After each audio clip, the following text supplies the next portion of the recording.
University के bachelor in history course में।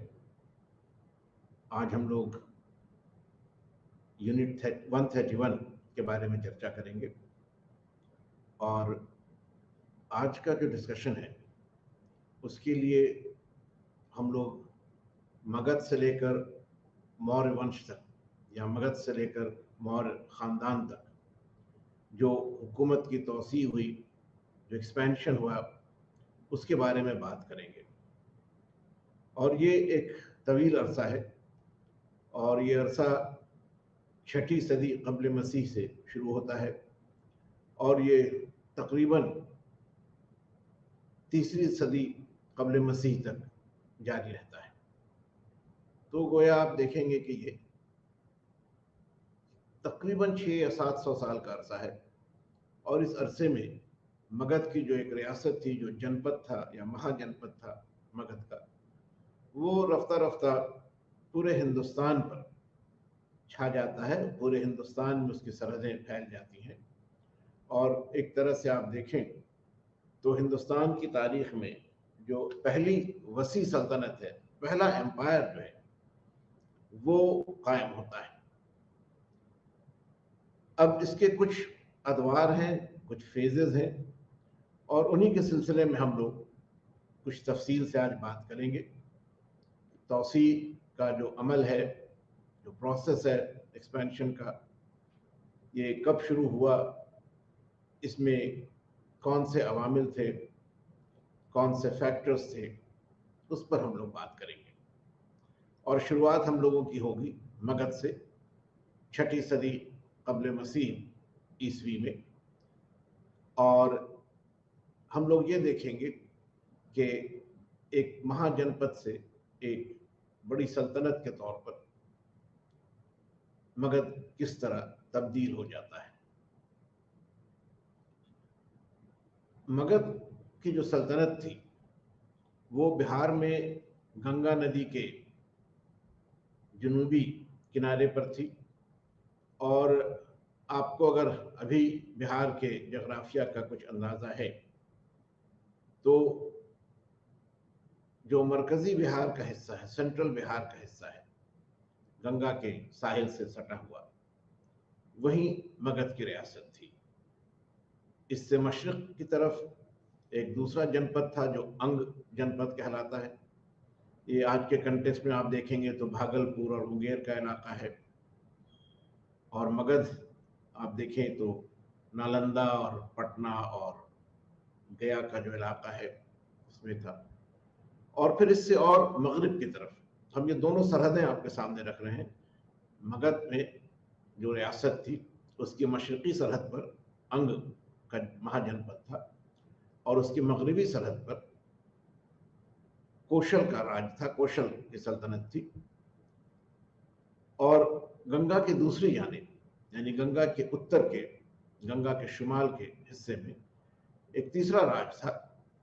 तीसरा इस माने करके एक मगध हुआ, एक अंग हुआ और तीसरा ये वज्जी गणराज कहलाता था या वज्जी जमहूरिया अगर हम उर्दू में कहें। और इसकी जो राजधानी थी, जो इसका कैपिटल था, वो वैशाली में था। हम इसलिए आपको ये तीनों नाम बता रहे हैं कि यही वो मरकज है, यही वो न्यूक्लियस है जहां से मगध की तौसी का सिलसिला शुरू होता है और फिर जैसा कि हमने आपसे कहा एक हिंदुस्तान की सल्तनत कायम होती है। एक सवाल आपके जहन में आ सकता है कि ये सिलसिला आखिर मगध से ही क्यों शुरू हुआ। 6ठी सदी क़ब्ल मसीह में तो 16 महाजनपद कायम हो चुके थे, लेकिन आखिर मगध में ऐसी क्या खास बात थी कि यहाँ से सल्तनत की तौसी का अमल शुरू हुआ और ये तौसी हिंदुस्तान गिर सल्तनत में बदल गई। तो इसकी एक बड़ी वजह ये थी कि मगध की जो जोग्राफिकल पोजीशन थी या जो जोग्राफिकल फीचर्स थे, जो जोग्राफिया था यहाँ का या जो जोग्राफियाई खसूसियात थी, उनका बहुत बड़ा हिस्सा है मगध के उरूज में, राइज ऑफ मगध। मगध का जो स्टेट था या जो जनपद था इब्तिदा में उसकी राजधानी, उसका कैपिटल राजगीर में था, और राजगीर की जगराफियाई हालत ऐसी थी कि वो कई सिमत से पहाड़ियों से घिरा हुआ था, तो एक कुदरती तौर पर महफूज इलाका था। लिहाजा वहां पर जो आसपास के रियासतें थीं या जो पड़ोसी रियासतें थीं, उनके हमले का इम्कान कम था। दूसरी बात यह भी थी कि मगध की उस सल्तनत का गंगा के किनारे पर, गंगा का जो साहिली मैदान था, उस पर भी कब्जा था, और ये वो इलाका था जहां से काफी बड़े पैमाने पर तिजारत होती थी। तिजारत का नतीजा था दौलत की फरावानी या माली वसाइल की फरावानी। तो इकोनॉमिक रिसोर्सेज काफी थे, और जाहिर है कि जब सल्तनत की तोसी होगी, जंगें लड़ी जाएंगी, फौजें तैयार की जाएंगी, तो उसके लिए आपको माली वसाइल की जरूरत होगी। बगैर प्रॉपर इकोनॉमिक रिसोर्सेज के आप एक मिलिट्री स्ट्रक्चर नहीं बना सकते हैं, आप वॉर्स नहीं लड़ सकते हैं। तो एक सूरत तो ये थी कि यहाँ माली वसाइल की फरावानी थी, एक सबब ये था, और ये यहाँ के जगराफिया का नतीजा था। एक राजगीर का महफूज मकाम, दूसरे गंगा से होने वाले तिजारत पर एक तरह का कब्जा या कंट्रोल। तीसरी बात यह थी कि इस इलाके में घने जंगल भी थे। जो बिल्कुल शुमाली हिस्सा था मगध का, जुनूबी हिस्सा था, वेरी सॉरी, बिल्कुल जुनूबी हिस्सा था मगध का, साउथ का जो हिस्सा था, वहां पर काफी जंगल थे। और इसके अलावा यहाँ पर ऐसे मिनरल रिसोर्सेज थे, ऐसे मादनियात थे जिनकी जंग में बड़ी अहमियत थी। मिसाल के तौर पर यहाँ लोहा फरावानी से मिल रहा था, और लोहा आप जानते हैं कि हथियार बनाने में, असलहे बनाने में, वेपन्स बनाने में बहुत अहम था। तो ये एक बड़ी एडवांटेज या एक बहुत बड़ा फायदा था। दूसरे ये कि इन जंगलों में हाथी बकसरत पाए जाते थे, और हाथियों का बड़ा अहम मकाम रहा है अहद कदीम में भी और अहद वस्ता में भी जंग के मामले में। यानी अगर आपको बहुत आसान लफ्ज़ों में हम कहें तो जो अहमियत अब से कुछ दहाई पहले जंग में टैंक की हुआ करती थी, अभी भी है। आप देख रहे हैं यूक्रेन में टैंक्स का इस्तेमाल हो रहा है। तो जो अहमियत टैंक की थी, वही अहमियत इस जमाने में हाथियों की थी। तो जगराफियाई हालात ने माली वसाइल भी मुहैया कराए थे, और जो जंगी साजो सामान हो सकता था, जो अस्करी वसाइल हो सकते थे, मिलिट्री रिसोर्सेज हो सकते थे, उनकी भी फरावानी थी। तो ज्योग्राफी का एक बहुत ही सिग्निफिकेंट रोल रहा, एक बड़ा अहम हिस्सा रहा है जगराफिया या जगराफियाई हालात का मगध के उरूज में। एक तो ये बात थी। दूसरी बात ये कि पस मंजर क्या था, बैकग्राउंड क्या था। उस जमाने में जो मुख्तलिफ रियासतें थी, उनमें मगध के जो हुक्मरान थे, जो रूलर्स थे, उनमें सियासी दूरंदेशी थी, पॉलिटिकल फारसाइट था, उनमें क़यादत की सलाहियत थी, लीडरशिप की क्वालिटी थी, वो अच्छे फौजी सालार थे, मिलिट्री कमांडर्स थे।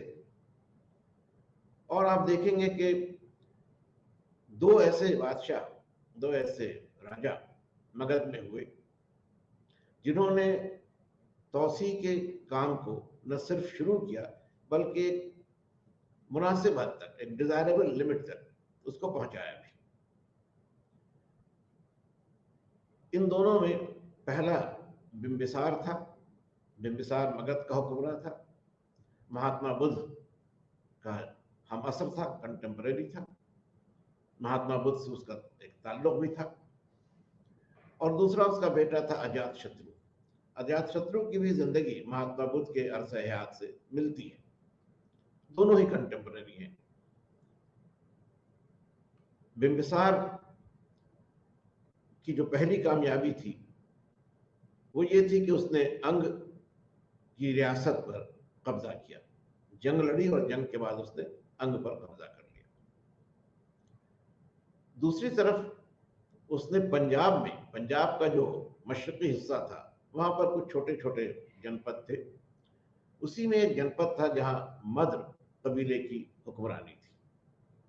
तो मद्र कबीले से, या जो मद्र हुक्मरान थे, उनके साथ भी बिंबिसार ने अपना एक ताल्लुक बनाया और उसने उस खानदान की एक शहजादी से शादी की, यानी मैट्रिमोनियल अलायंस या शादी पर मबनी ताल्लुकात, एक तरह से आप कह सकते हैं सिफारती ताल्लुकात उसने कायम किए।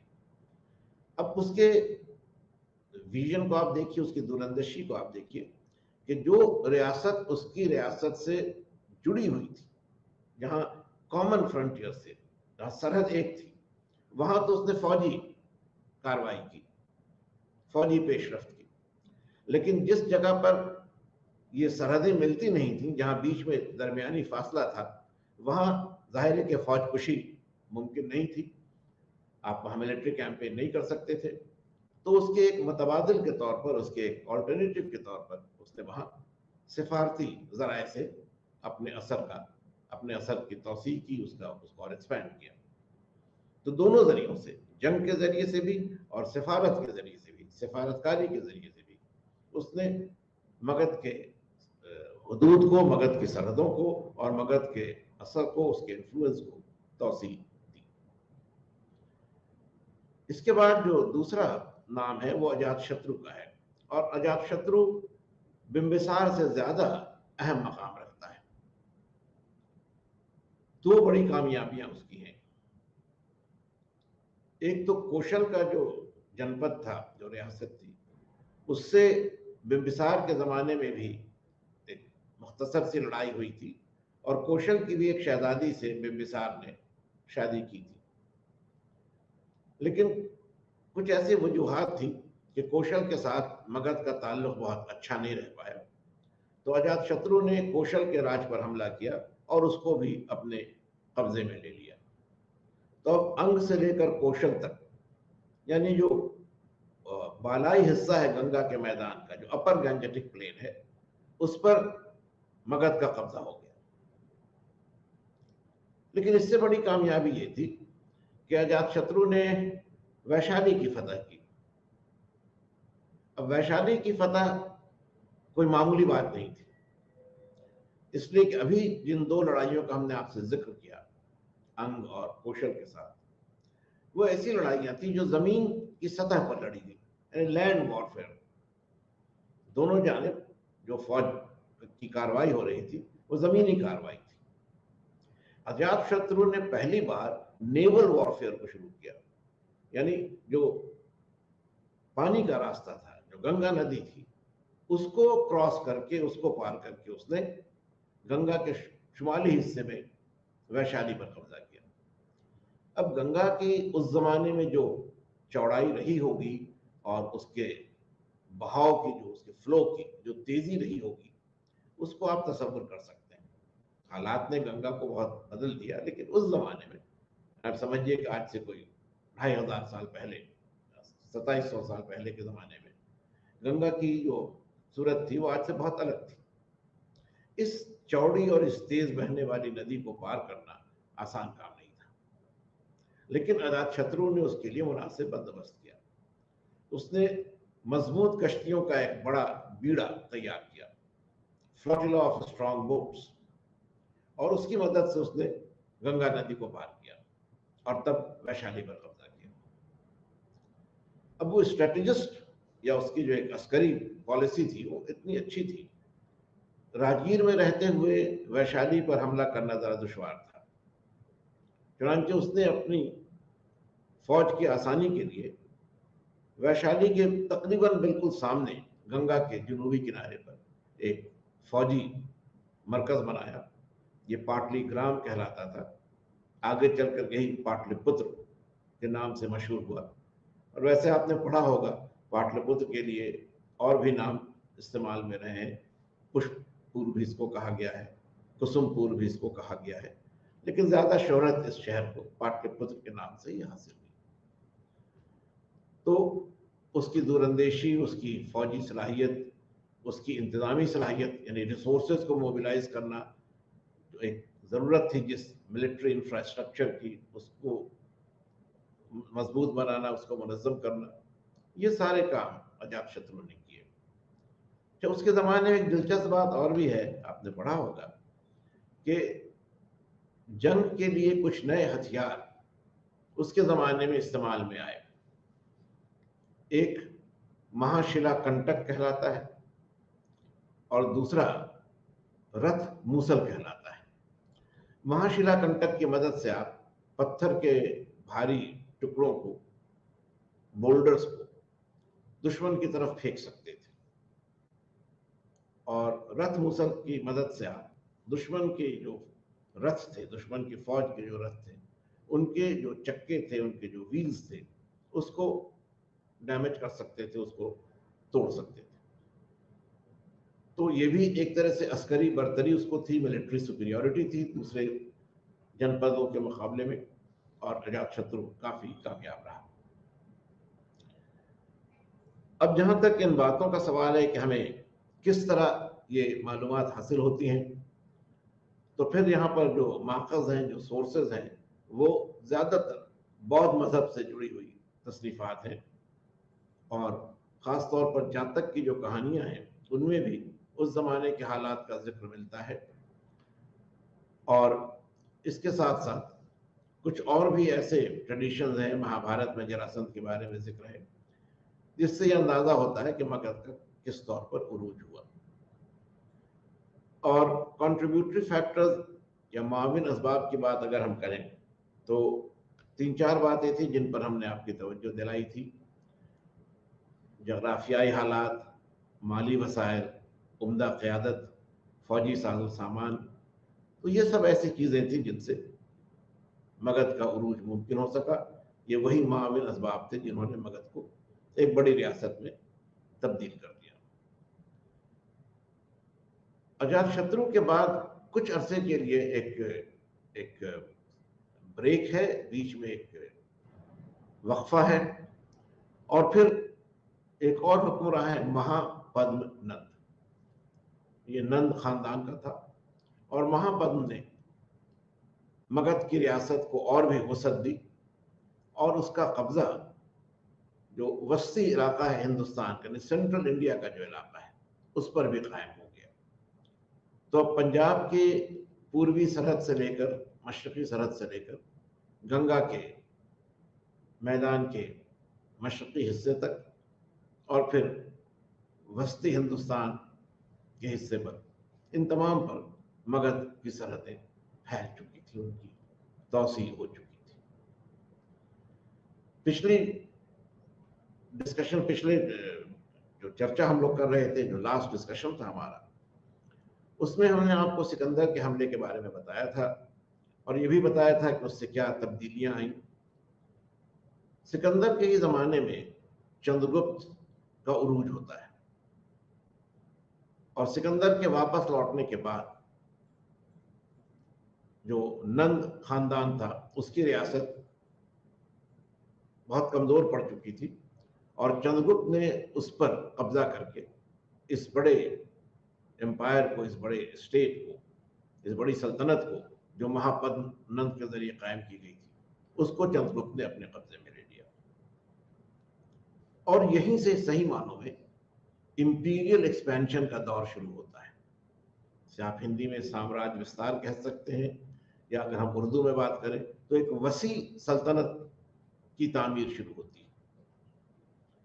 एक बात और यहां आपसे वाज़ेह करना चाहेंगे कि दो अल्फाज हैं जो हम अंग्रेजी में इस्तेमाल करते हैं, टेरिटोरियल एक्सपेंशन और इंपीरियल एक्सपेंशन,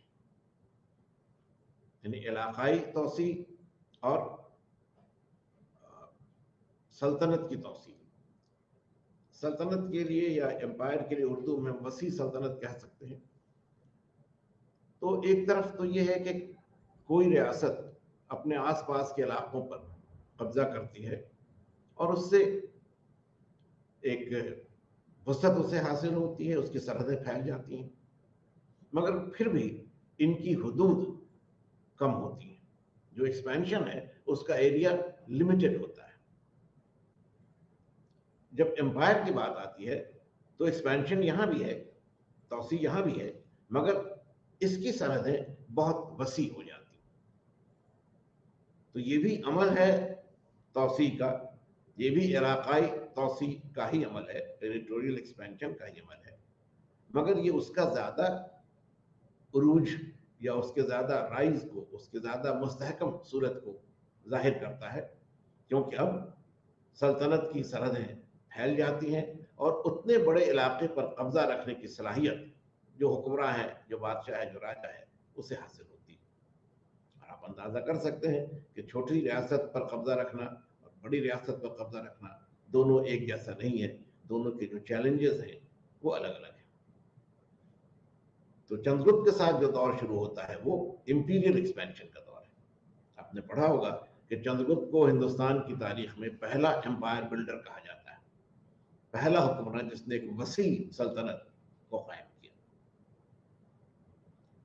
अब इस अमल में क्या हुआ, इस प्रोसेस में क्या हुआ, उसको थोड़ा हम लोग देख लें। मगध पर कब्जा करने के बाद चंद्रगुप्त ने पहली कामयाबी जो हासिल की वो गांधार के इलाके में हासिल हुई। यहाँ पर आपको फिर हम याद दिलाएं कि पिछले डिस्कशन में ये बात आई थी कि यहाँ पर सिकंदर का एक कमांडर सेल्यूकस निकेटर हुक्मरान था, हुकूमत कर रहा था, और चंद्रगुप्त ने उसको हराकर गांधारा या गांधार के इलाके पर कब्जा कर लिया। यानी आज के हिसाब से आप देखें तो काबुल और कंधार का इलाका। अब ये बहुत बड़ी कामयाबी थी।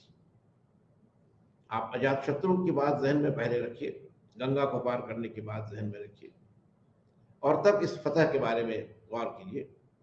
गांधार पर कब्जा करने के लिए चंद्रगुप्त को हिंदुकुश पहाड़ियों को पार करना पड़ा। हिंदुकुश पहाड़ियां हिंदुस्तान के शुमाल मगरिब में है, नॉर्थ वेस्ट में है, और इनको पार करना, इनको क्रॉस करना मुश्किल है। पहाड़, इसका एक्सेस आसान नहीं था। अब एक दिलचस्प बात आप ये भी देखिए कि इससे पहले दो हमले हिंदुस्तान पर हुए इसी शुमाल मगरबी सरहद में। पहले यूनानियों का हमला हुआ, फिर सिकंदर का हमला हुआ, दोनों के बारे में आप जानते हैं। लेकिन आप इस बात पर गौर कीजिए कि अभी तक जो फौजी कार्रवाई इस इलाके में हुई उसमें हिंदुकुश पहाड़ियों से जो आगे का इलाका था, उससे मगरिब की तरफ का जो इलाका था, यानी आज आप देखें तो ईरान का, खुरासान का जो इलाका है, वहां से फौजी हिंदुस्तान में दाखिल होती थी। चंद्रगुप्त पहला कमांडर है, पहला सिपह सालार है जो हिंदुकुश के मशरक से मगरिब की तरफ फौजकुशी करता है। यानी प्रोसेस बदल जाता है। पहली बार हिंदुस्तान का कोई हुक्मरान हिंदुकुश को पार करके और दूसरे सिंध में जो इलाके थे उन पर कब्जा करने में कामयाब होता है। ये बड़ी कामयाबी है, क्योंकि पहाड़ी घाटियों को पार करना भी उतना ही दुश्वार था जो अजातशत्रु के ज़माने में गंगा के चौड़े पाट को पार करने का मामला था। तो दो मेजर लैंडमार्क्स हैं, अजातशत्रु का इनिशियल एक्सपेंशन और फिर चंद्रगुप्त का इंपीरियल एक्सपेंशन। मामला सिर्फ गांधार तक ही नहीं रहा, चंद्रगुप्त ने कश्मीर पर भी कब्जा किया। यहां भी फिर आप देखेंगे कि मुश्किल और दुश्वार गुजार जो पथरीली घाटियां थी उनमें उसने कामयाबी के साथ फौजकुशी की, और उसी वक्त से सही मानों में कश्मीर हिंदुस्तान का एक हिस्सा बना। इसके बाद अगर हम लोग शुमाल से दूसरी तरफ देखें तो हिंदुस्तान की मगरबी सरहद पर काठियावाड़ के इलाके पर चंद्रगुप्त ने कब्जा किया। फिर जो वस्ती हिंदुस्तान का इलाका था, काठियावाड़ से थोड़ा जुड़ा हुआ था, मालवा, उस पर कब्जा किया। गंगा का जो मैदान था उस पर तो उसका कब्जा था ही, वो उसने नंद सल्तनत से ही हासिल किया था। और फिर उसने जुनूब में कर्नाटक पर भी अपना कब्जा कायम किया। फिर यहाँ आप देखिएगा कि कर्नाटक की तरफ जाने के लिए जो विंध्य पहाड़ियाँ थी, विंध्यन माउंटेन रेंज है, उसको पार करना जरूरी था। फिर जो डेक्कन का प्लेटो है, जो पठार है दक्कन का, उसको पार करना था। यानी फिर एक बार जो पहाड़ी रास्ते थे उनको पार करने की जरूरत थी और इसमें चंद्रगुप्त को फिर नुमाया कामयाबी हासिल है। और आप जानते ही हैं कि उसकी जिंदगी के आखिरी दिन कर्नाटक के इलाके में ही गुजरे। तो ये एक बड़ी एक वसी सल्तनत थी जो चंद्रगुप्त ने अपने फतूहात के जरिए कायम की।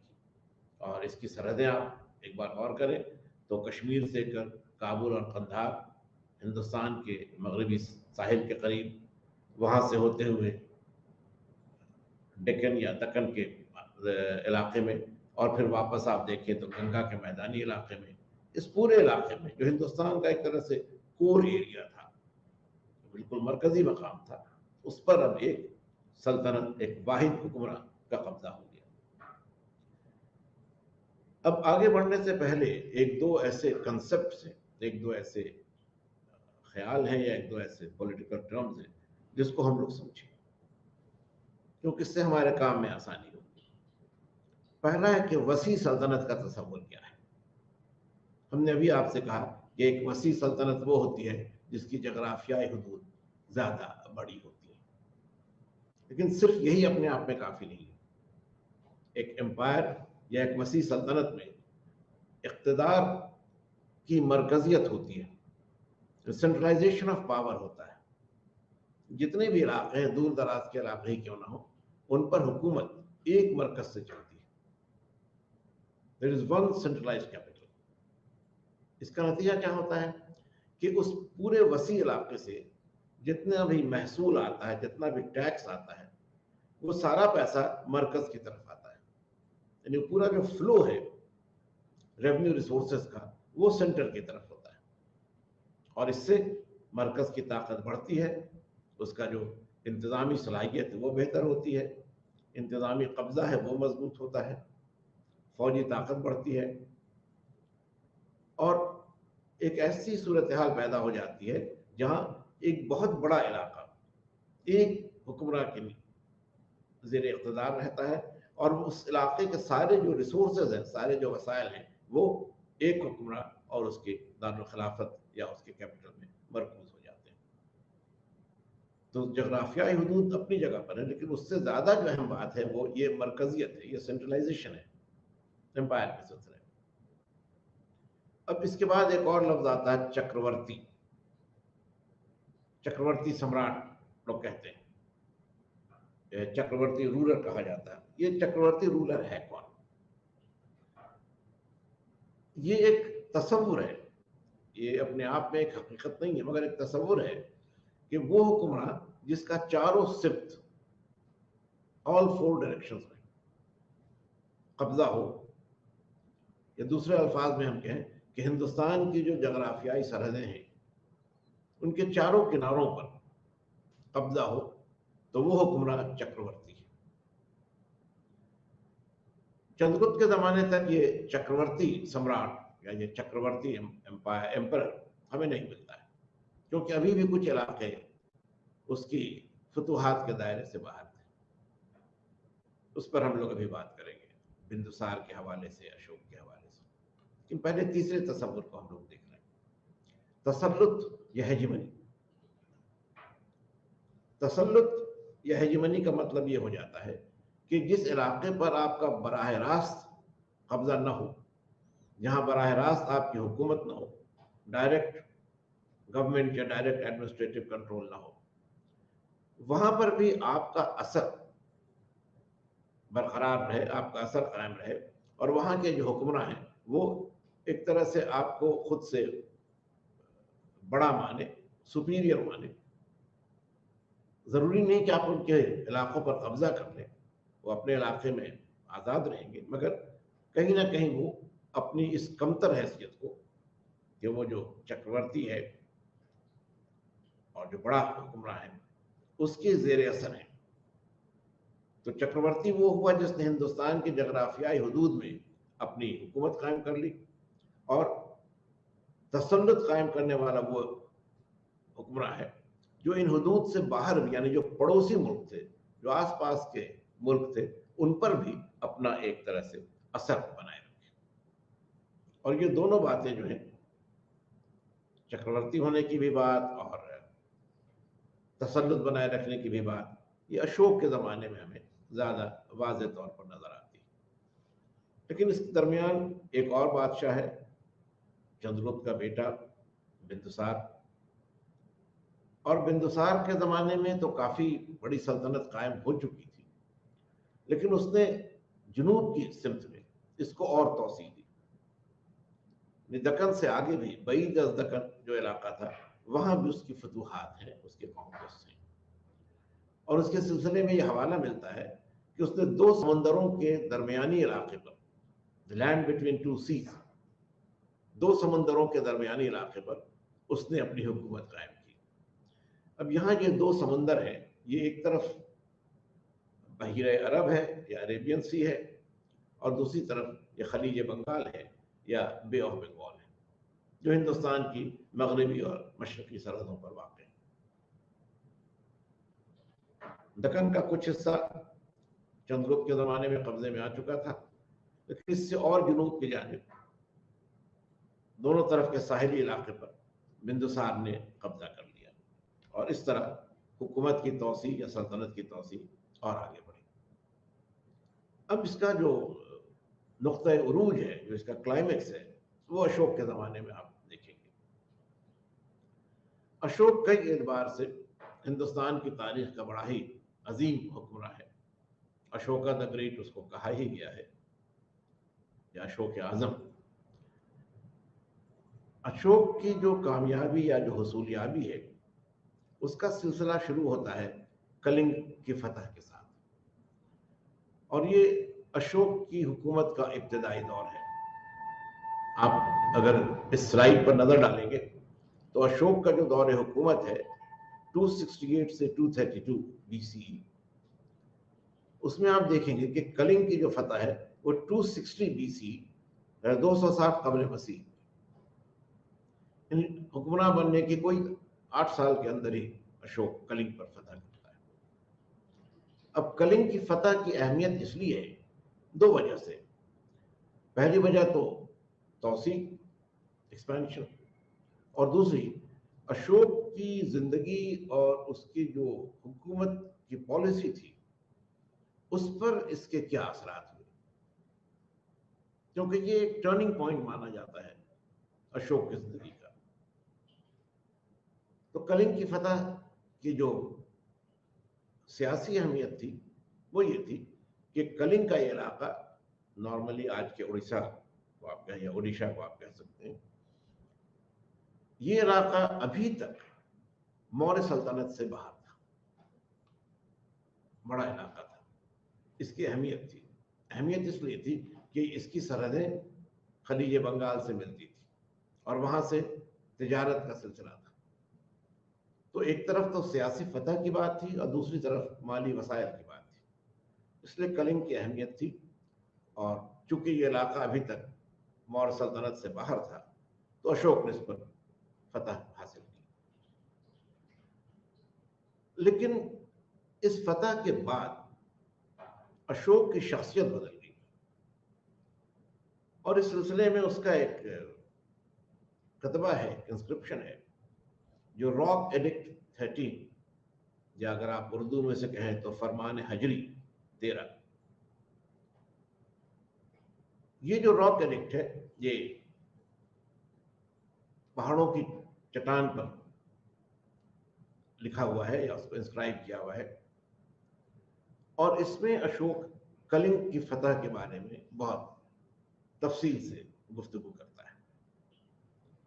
और उस गुफ्तगू का जो महासल है, जो उसका खुलासा है, वो ये है कि जो कुछ हुआ वो अच्छा नहीं था। बहुत तबाही हुई, बहुत लोग मर गए, बहुत लोग बेघर हो गए। और इससे ये भी आपको बताया कि अशोक अपने कदमे में खुद को देवनाम पिय के नाम से मुखातिब करता है। अशोक का नाम नहीं, देवनाम पिय, यानी जो देवताओं को अजीज हो, who is loved by the gods, जो प्रिय है देवताओं के लिए। तो देवनाम पिय को इस जंग से बहुत तकलीफ हुई, तो कहता है, और इसलिए उसने अब ये तय किया कि वो फौजी फतूहात का सिलसिला तर्क कर देगा, और वो गैर फौजी जराए से, यहाँ आप कह सकते सिफारती जराए से, अपनी हुकूमत की तौसीह करेगा। तो यहीं से आप देखिएगा कि हेजिमनी या तसल्लुत की बात आ जाती है कि हम सीधे आप पर कब्जा नहीं करेंगे मगर आपको अपने जेर असर बनाए रखें। लेकिन इस बात को भी ध्यान में रखना जरूरी है कि अशोक ने बिल्कुल जंग का इरादा तर्क नहीं कर दिया था, पैसिफिस्ट वो नहीं बन गया था, बिल्कुल वो अमन पसंद नहीं बना था, क्योंकि उसके कुछ ऐसे कदमे हैं जो कि जुनूब की इंतहाई हद के पास है। यानी आज आप देखें तो तकरीबन केरल और तमिलनाडु का जो इलाका है उसका जो शुमाली हिस्सा है, और अगर ये स्लाइड पर आप गौर कर रहे हैं जो आपके सामने है स्क्रीन पर, अभी ये स्क्रीन पर आपके सामने आ जाएगी, तो इसमें आप जो सल्तनत, ये स्लाइड अब आपके सामने है, ये जो सल्तनत है अशोक की, उसकी हदूद को अगर आप देखेंगे तो एक थोड़ी मोटी सी स्याह रंग की लकीर है, एक बोल्ड ब्लैक लाइन है, जो आप देखेंगे कि ऊपर से गंगा के मैदानी हिस्से से आगे कलिंग तक चली आती है और फिर साहिल समुंदर साथ जुड़ी हुई ये नीचे तक आती है, जो हम कह रहे थे कि केरल और तमिलनाडु का जो इलाका होगा शुमाली, और वहां से फिर ये मगरबी साहिल पर चली जाती है और फिर ऊपर की तरफ बढ़ जाती है। ये वो इलाका है जिस पर अशोक की हुकूमत थी, और इसमें आप देखेंगे कि कुछ ट्रायंगल्स बने हुए हैं, कुछ ब्लॉक्स बने हुए हैं, कुछ सर्कल्स बने हुए हैं। ये वो इलाके हैं जहां उसके कदबे मिले हैं, जो उसके एडिक्ट्स या उसके इंस्क्रिप्शंस के फाइंड स्पॉट्स। और ये एक अलग बात थी, लेकिन ये आपसे हम कह रहे हैं कि जो बिल्कुल जुनूब का हिस्सा था, वहां पर उस जमाने में चोल और पांड्य, ये दो कबीले थी, इनकी छोटी छोटी रियासतें थी, और ये मौर्य सल्तनत के सरहदों में कभी कभी हमले करते थे। तो अशोक ने अपने फरमान में इनको बहुत सख्त वार्निंग दी है, तंबीह की है कि अगर वो अपनी इस जारहाना हरकत से बाज नहीं आएंगे तो उनके खिलाफ फौजी कार्रवाई की जाएगी। तो कहने का मतलब ये है कि जो फौजी मुतबादल था, यानी जो मिलिट्री ऑप्शन था, उसको अशोक ने तर्क नहीं किया। अशोक ने अपनी फौज को खत्म नहीं किया, फौज रही, लेकिन फौज का इस्तेमाल उसने इलाकाई तौसी के लिए नहीं किया।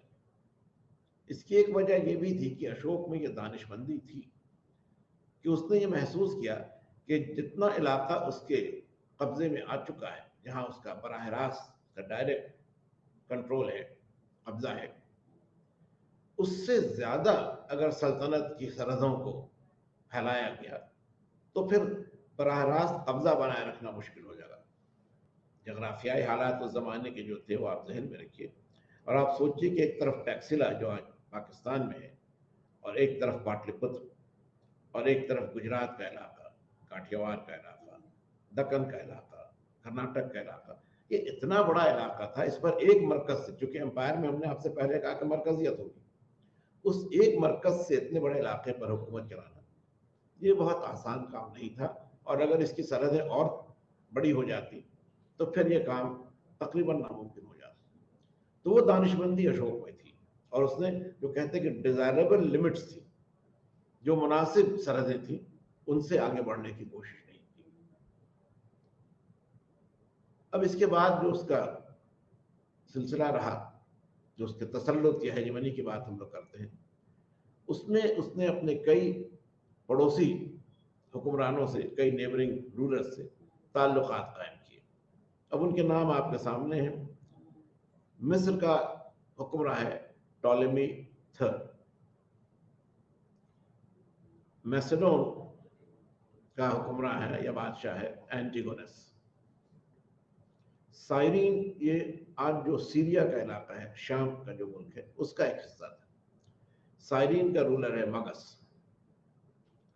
और फिर एपिरस जो कि मशरिक वस्ता का एक हिस्सा है, वहां पर हुक्मरान है अलेक्जेंडर फर्स्ट। इस अलेक्जेंडर को आप अलेक्जेंडर द ग्रेट से कंफ्यूज नहीं करेंगे, वो एक अलग हुक्मरान है। ये वो हुक्मरान है जो अलेक्जेंडर के बाद उसी खिताब को इख्तियार करते रहे, और चूंकि उस सिलसिले में ये पहला था तो उसको अलेक्जेंडर फर्स्ट कहा जाता है। जो सही मानों में पहला अलेक्जेंडर था वो अलेक्जेंडर द ग्रेट कहलाता है। तो तो ये आप देखिए कि मिस्र और सीरिया और सेंट्रल एशिया, इतने दूर दराज इलाकों के साथ भी अशोक ने सिफारती ताल्लुकात कायम किए। वैसे तो चंद्रगुप्त मौर्य के दरबार में भी मैगस्थनीज आया था, पिछले डिस्कशन में हमने उसके बारे में आपको कहा था, इंडिका जो उसकी तसनीफ है उसके बारे में कहा था, लेकिन वो एक वाहिद मिसाल था। अशोक के ज़माने में आप बेशतर ऐसी मिसालें देखें। फिर आप ये भी देखेंगे कि आज जो श्रीलंका का इलाका है, जो कभी अनुराधापुर के नाम से भी जाना गया, वहां भी अशोक ने अपना ताल्लुक कायम किया और बौद्ध धर्म के तबलीग के लिए या उसके तौसी के लिए, उसकी इशाअत के लिए उसने अपने बेटे को और बेटी को, महेंद्र और संगमित्रा को अनुराधापुर भेजा। तो ये एक ऐसा इलाका है जो हिंदुस्तान की जगराफियाई हदूद से ज़्यादा वसी है, लेकिन वहाँ भी अशोक ने अपने एक असर को, वो असर फौजी फतह का असर नहीं था, लेकिन एक तरह से एक सकाफती, कल्चरल इम्पैक्ट को, उस असर को बनाए रखने में कामयाबी हासिल की। और ख़ास तौर पर श्रीलंका में तो बौद्ध मज़हब की जो तबलीग हुई, वो अशोक की एक बड़ी अहम कामयाबी रही है। अशोक की जो दाखिली पॉलिसी है, जो उसकी डोमेस्टिक पॉलिसी है, अंदरून मुल्क जो उसकी पॉलिसी है, अभी तो हम आपसे फॉरेन कॉन्टैक्ट की बात कर रहे थे, लेकिन जो बैरूनी सियासत से हटकर जो दाखिली इंतज़ाम है, जो इंटरनल एडमिनिस्ट्रेशन है, उसमें आप देखें तो फिर अशोक के बारे में बड़ी दिलचस्प बातें, बड़ी अहम बातें आपके सामने आएंगी। अशोक ने एक नया तस्वुर, एक नया कंसेप्ट, जो कि एक कोड ऑफ कंडक्ट था, इखलाकी अमल का एक ज़ाब्ता था या ज़ाब्ता इखलाक था, कोड ऑफ कंडक्ट था, उसको अशोक ने पेश किया और ये धम्म कहलाया। धम्म कोई मजहब नहीं था। शुरू में बाज़ मुअर्रिख इसको बौद्ध धर्म या बौद्ध मजहब से जोड़ते थे, लेकिन अब ये बात वाज़ेह हो चुकी है कि ये बौद्ध मजहब या कोई दूसरा मजहब नहीं था, ये ज़ाब्ता इखलाक था, कोड ऑफ कंडक्ट था। इसको जारी करने में जो मकासद थे, जो पर्पस था, जो ऑब्जेक्टिव था, वो ये था कि सल्तनत में एक अमन व अमान की सूरत रहे, हमाहंगी रहे, लोगों के बीच एक दूसरे को टॉलरेट करने को, एक दूसरे के बीच जो इख्तलाफात थे, उन इख्तलाफात को बर्दाश्त करने और उसके बाद साथ रहने की एक हारमनी की, एक हमाहंगी की ज़रूरत थी। क्योंकि उस ज़माने में भी मज़हब कई थे, बौद्ध मज़हब के मानने वाले थे, जैन मज़हब के मानने वाले थे, बौद्धों का एक सिलसिला जो श्रमण कहलाता था, फिर आजीवक थे, हमने इसका जिक्र आपसे किया है पहले के डिस्कशन में। तो बहुत तरह के मजहबी और बहुत तरह के फ़लसफियाना अफकार उस ज़माने में राइज थे, उनके मानने वाले थे, उनमें इख्तलाफात थे, लेकिन उन इख्तलाफात को दूर करके, उसको दरगुजर करके सब एक साथ हमाहंगी के माहौल में रहे, ये धम्म का मकसद था। सियासी तौर पर इखलाकी मकसद ये था कि जो अवाम है उनकी ज़िंदगी का मेयार बुलंद हो, चुनांचे बुजुर्गों का एहतराम है, जो छोटे हैं उनके साथ शफकत है, जो पड़ोसी हैं उनके साथ मोहब्बत है। तो ये चीज़ें जो एक अच्छे माशरे की तामीर करती हैं, वो भी धम्म का मकसद है। और एक दिलचस्प बात आप ये देखेंगे कि अशोक अपने कदमों में ये भी लिखता है कि वो इन बातों पर इसलिए जोर दे रहा है कि अगर इसको उसकी प्रजा, उसके जो अवाम है, और वो लिखता है कि प्रजा को वो संतान के तौर पर मानता है, जो अवाम है वो उसकी औलाद की तरह, अपने बेटों की तरह है, बेटियों की तरह है। तो वो चाहता है कि उनको इस जिंदगी में भी और मरने के बाद जो जिंदगी होगी, तमाम मजहबों में आप जानते हैं कि ऐसी जिंदगी का तस्वुर है जो मौत के बाद शुरू होती है, जो पार्थिव जीवन के अंत के बाद शुरू होती है अशोक के कंसेप्ट में। तो इस जिंदगी में जो अच्छे अमाल होंगे, जो नेक काम होंगे, उसकी वजह से जो दूसरी जिंदगी होगी, जो जिंदगी बाद मौत है, उसमें भी उनको फलाह हासिल होगी। तो ये आला मकासद थे धम्म के। और जो टीचिंग्स थी वो हमने मुख्तसर आपको बताया कि किस तरह से माशरे में हम आहंगी हो, किस तरह से लोगों का अखलाकी मेयार बुलंद हो।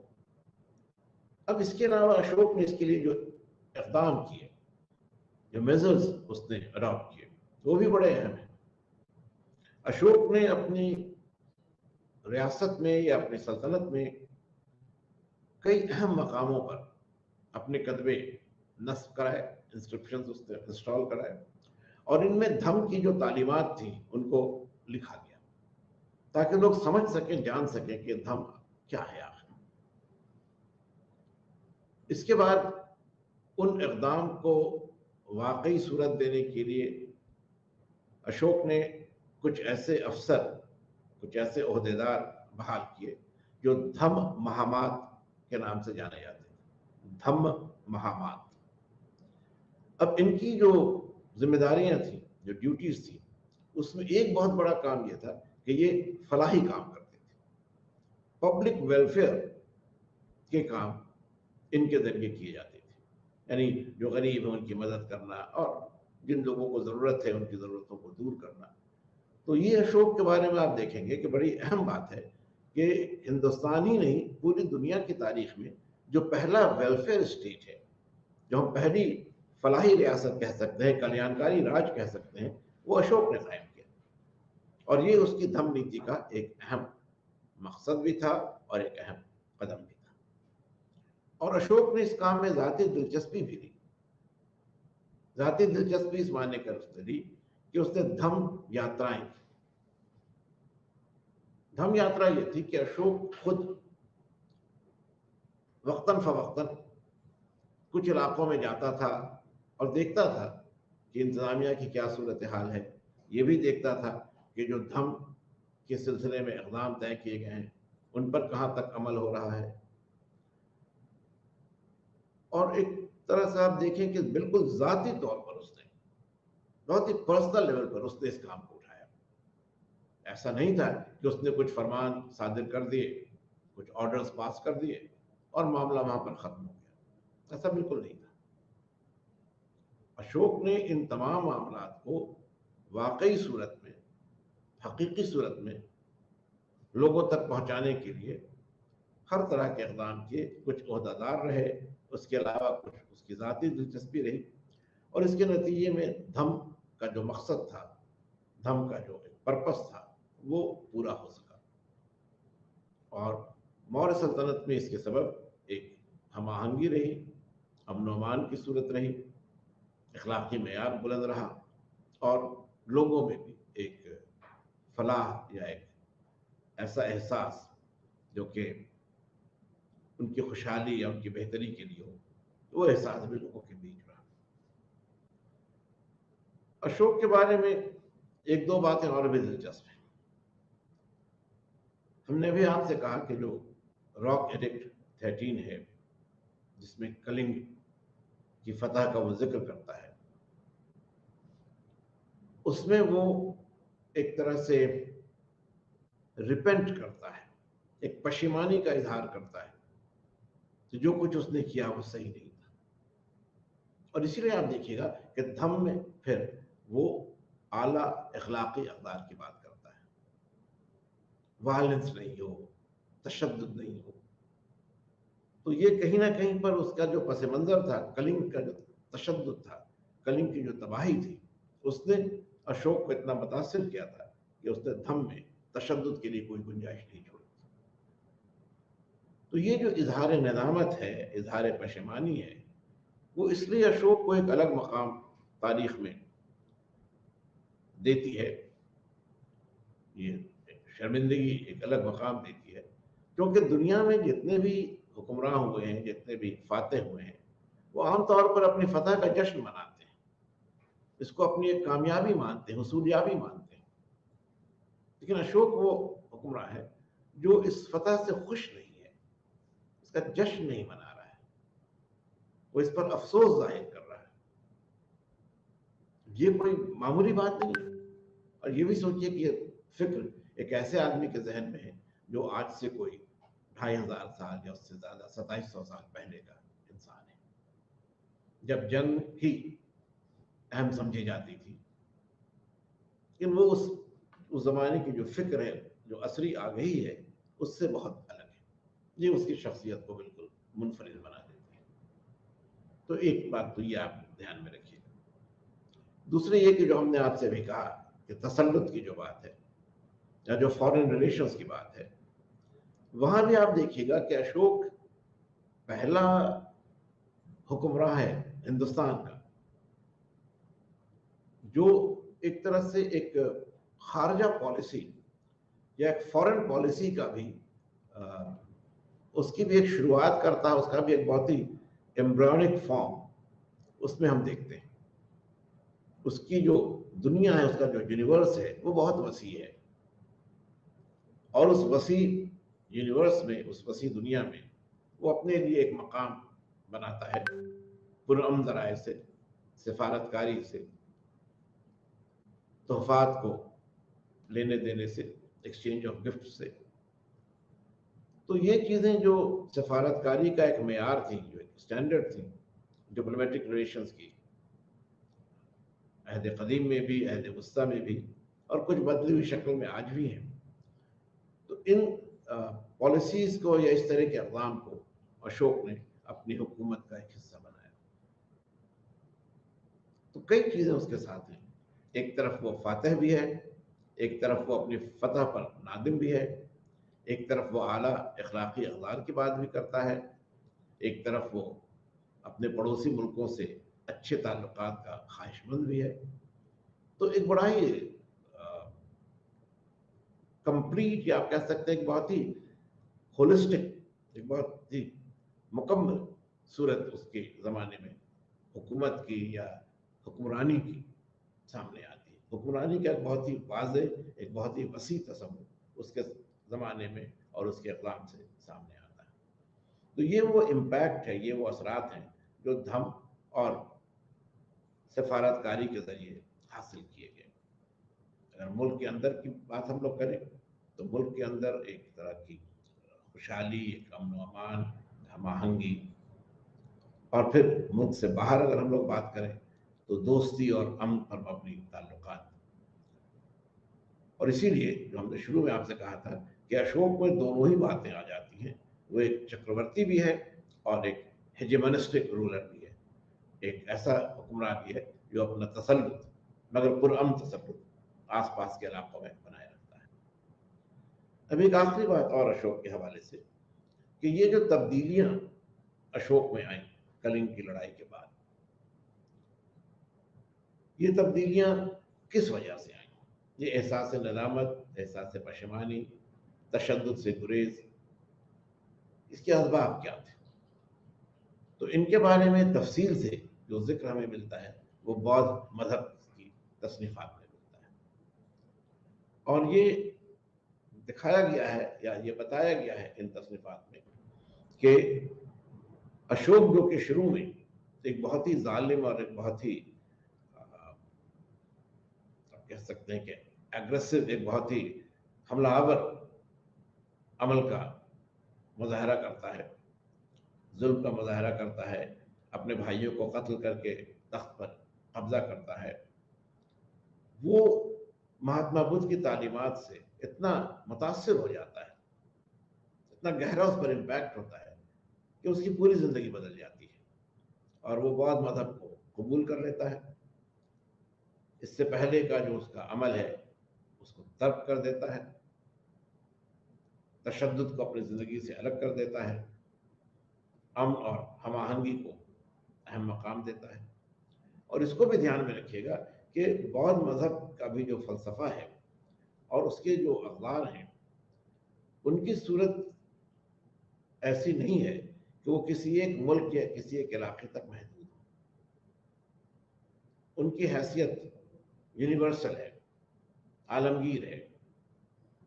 और यही वजह है कि अशोक ने जब बौद्ध मज़हब को कबूल किया तो उसने बौद्ध मज़हब की तबलीग और उसकी तरवीज में एक ऐसी सतह पर, एक ऐसे लेवल पर काम किया जो सही मानों में अगर यूनिवर्सल नहीं भी था तो यकीनन वो एक बहुत ही ब्रॉड, एक बहुत ही वसी इलाके में वो कोशिश हो रही थी।